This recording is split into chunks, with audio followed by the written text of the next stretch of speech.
things to think about when we're looking to capture these champions. How do I identify them? Where do we want to go? The first thing is to kind of target two different audiences. I've found that kind of know who your folks are that are in the know. They kind of get it. They don't voice any negativity about knowledge management. Some of them are really already on board, very excited to be partnering with you. But then you also have your reluctant folks, the people that may speak up and say, hold up, I don't get it, I'm not for this, I don't have time. Those are the folks that you really want to spend a lot of time trying to reel in. In particular, I'll walk through an example of where this happened practically for me, but bringing in those reluctant folks and getting them to flip and turn a new leaf and see the value of knowledge management, not just from my perspective, but me also learning from them, really reshaped our knowledge management program and really allowed us to take it down a new route that ultimately led to the success of the program. Once you identify these folks and you start targeting them, there's a few ways to start reeling them in. The first is, if you bring them onto your project team, you really need to enable them with tasks that are of value. You don't want to assign them something that you yourself wouldn't really want to take pride in doing because it's just a menial task. You want to give them something that's really going to add to your program, something that really makes them feel empowered to be part of the effort.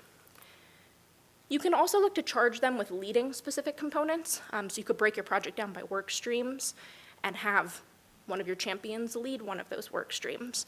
I did this with a particular taxonomy program, and we ended up having a group lead that.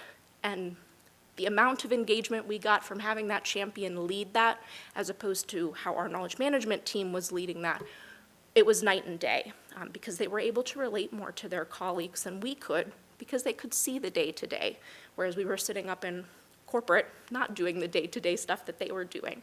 So it was that relationship that they were able to build. You'll also want to associate them to the effort. So instead of putting yourself as the face of KM, you can put your knowledge champions as the face of KM. Recognize them for the work that they're putting in. And then also make sure that you do reward them, and do it in fun ways. It doesn't have to be some formal recognition program at the top level of the company, but it can be fun little medals. You can go to the dollar store and just buy some fun little medals, and each month at a staff meeting, give it out to someone who has really gone above and beyond, who has championed what you're trying to impose with knowledge management. And then, most importantly, once you're capturing these folks, make sure to keep them engaged. And most importantly, by keeping them engaged, we really need to listen to them and truly consider their perspective. We want them to contribute as much as they can to the knowledge management effort.